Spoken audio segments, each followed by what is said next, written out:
Let's dive into Violet's training so we can stay consistent at home. When we're working with Violet, we want to make sure to reward the behaviors we want to continue to see. That will increase the rate of those behaviors. We also want to make sure to follow through with the training equipment when she doesn't do a behavior that we want to continue to see. That will decrease the rate of unwanted behaviors. So let's dive in.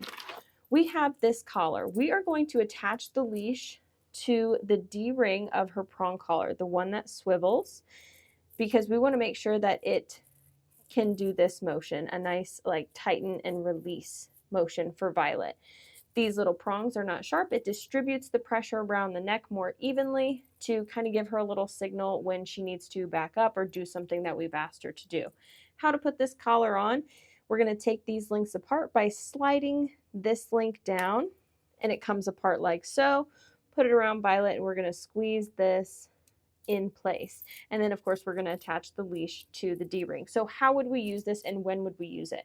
Let's talk about heel, for example. Heel is the command for walk next to us on a nice loose leash.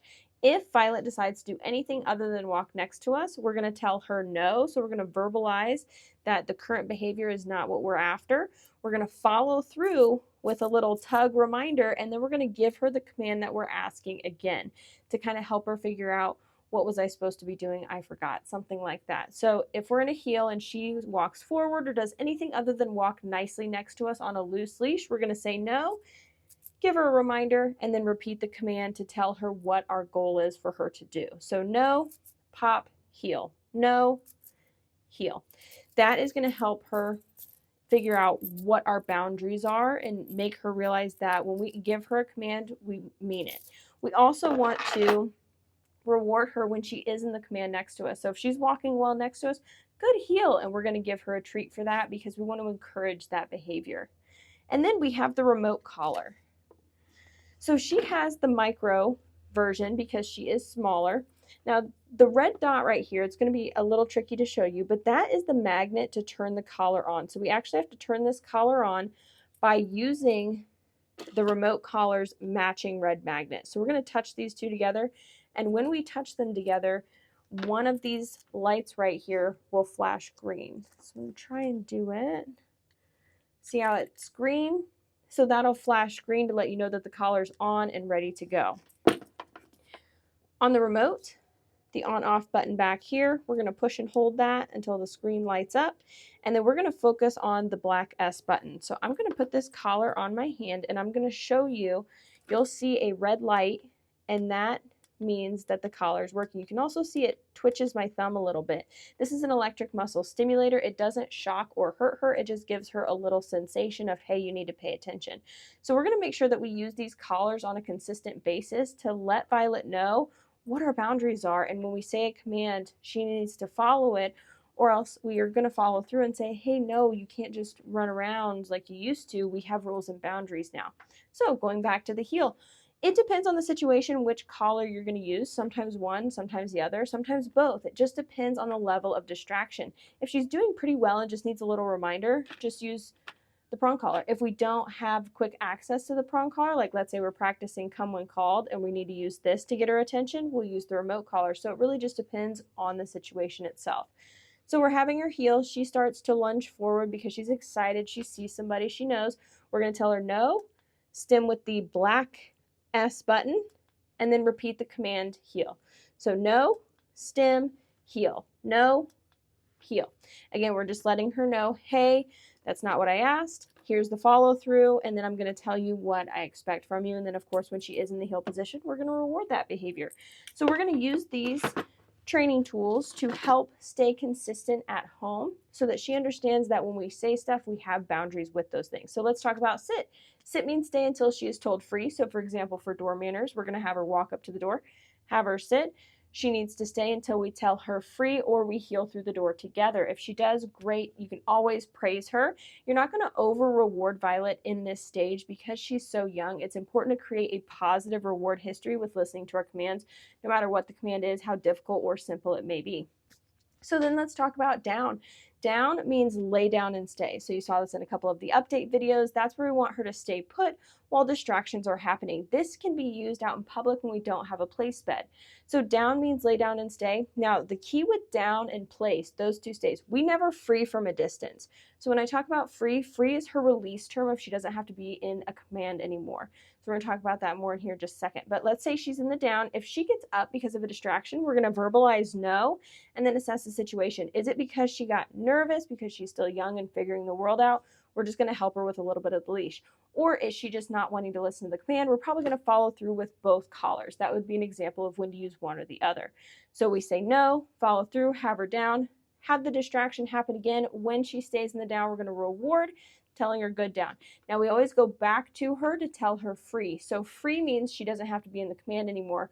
We don't free from a distance because we want that stay to be really strong. And if I put her in a down and walk 10 feet away and call her to me, tell her free and call her to come, it's going to weaken that down stay. So we always want to go back to her, good down, and then free. So then let's talk about free on a walk. For example, 80% of your walk should be in the heel command, 20% you can tell her free, and that's when she can sniff and go to the bathroom. Just a little tidbit there. So let's talk about place. Place is going to be our most common used command when we're having guests over. So when someone knocks at the door, we're going to have Violet go to place. That way she's not jumping and getting all under people's feet. She's on place. She gets a reward. So we're going to teach her that pattern at home, and then people can come in, take their shoes off, take their coat off, and then when she has calmed down from the excitement of the guest coming over because she has a new behavior to do rather than getting all excited, we can tell her free and she can do a greeting, or she can just hang out on place depending on the company.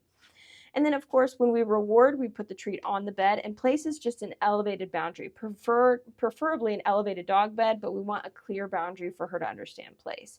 Then, of course, we go up to her and tell her free. We don't free from a distance.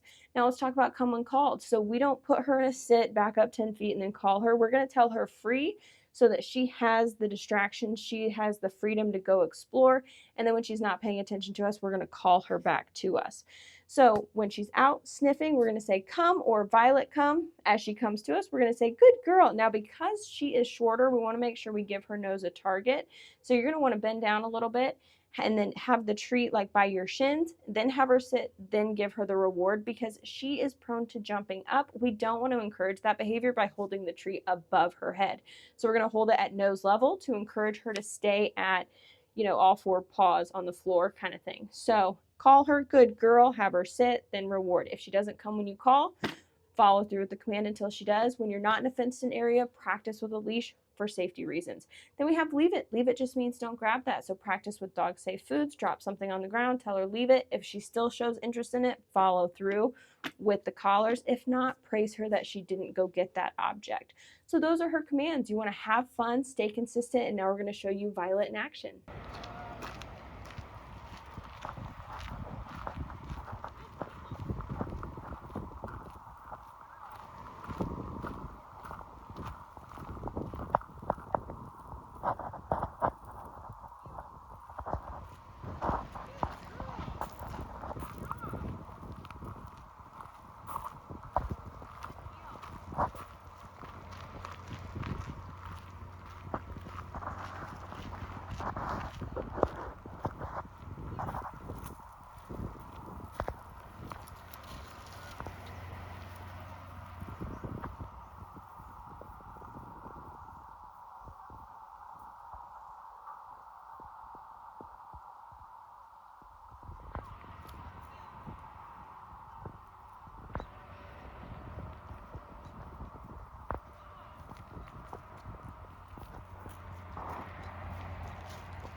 Down.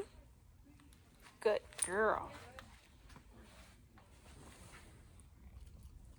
Down.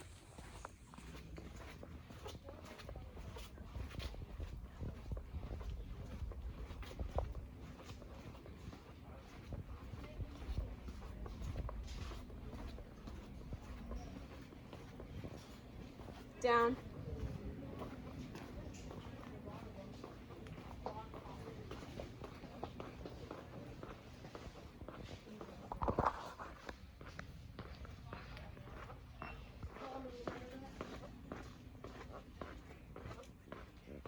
Down.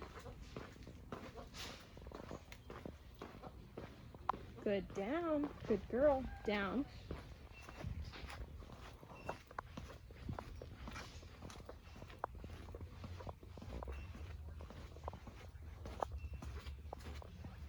Good, down.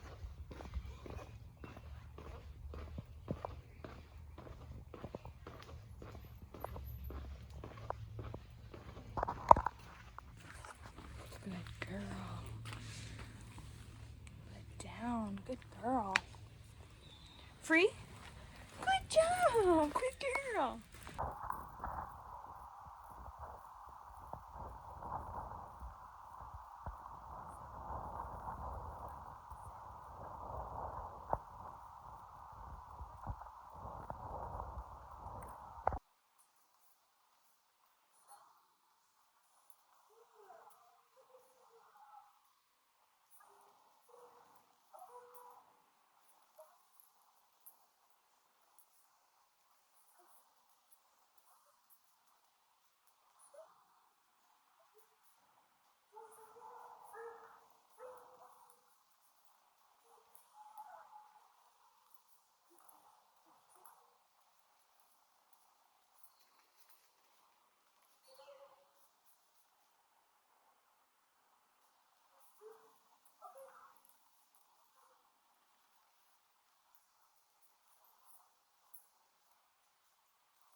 Let's go over the other features of Violet's remote collar.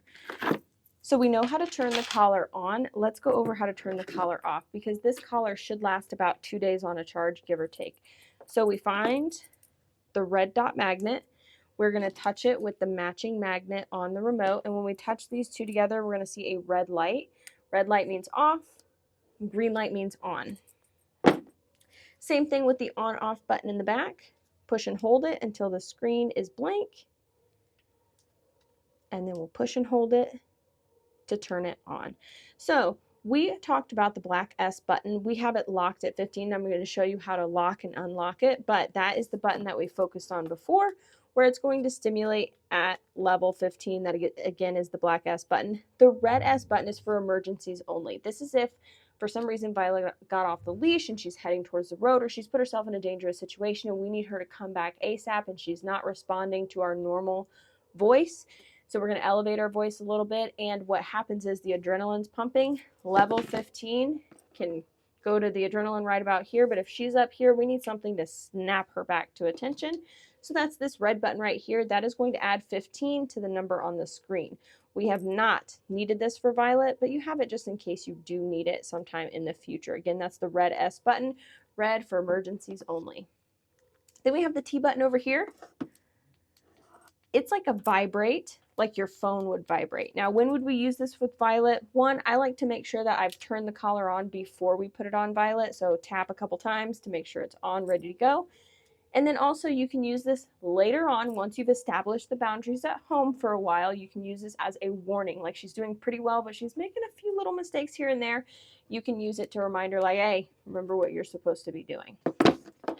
All right, and then the on-off button is a double feature. It also, if you tap it instead of holding it, you can activate the flashlight so you can see little Violet running around at night in the dark. So pretty handy. Tap, tap, tap to shut it off. So if you go to shut this off and you don't hold it long enough, you activate the flashlight instead, just to give you a heads up. The little M/C button stands for momentary or continuous. Momentary means no matter how long I hold my finger on the button, it's just going to stimulate that quick second. Continuous would be able to continuously stimulate. We use continuous in the beginning stages of training on a much lower level to introduce what the collar is about, but she is past that point. All right, let's talk about the level. So this is the dial. Right now at the top, when you see that 1D is solid and not flashing, that means that the level is locked in. So this is the dial. It's not going to go anywhere. Let's say you need to adjust the level sometime in the future. You're going to unlock by push down and holding for a couple of seconds. Now the 1D should be flashing, and you can adjust the level as needed. So when would you need to adjust the level? Dogs change throughout adolescence and adulthood and just in their environment in general. If you're noticing that you are having to use this pretty consistently and she's not really responding to it, she's not respecting the commands, it's time to bump it up a little bit. If you notice that she's having a pretty big reaction like jumping, time to bump it down a little bit. 15 seems to be the sweet spot right now, but that can change over time. So we're going to lock it back in place. And now it is locked in. Perfect. Yeah, okay. So this is rechargeable. Charging port is back here. This is waterproof, so I would keep that closed just to keep dirt and debris from the charging ports. Underneath here, charging port there. So it is rechargeable. It'll last about 2 days on a charge if you turn it off at night. Now she can wear this all day, as long as she's not going to be like in a crate or something like that. You want to take it off if she's going to be crated or anything, but you want her to have this on every day. It's kind of like putting on a watch. We put it on and then eventually we forget about it. But the first couple days we wear a watch, we fidget with it a lot because we're not used to the sensation. We want Violet to forget about this collar. That way she doesn't become collar savvy. Collar savvy means she will only listen with the collar on, and that's what we're trying to avoid.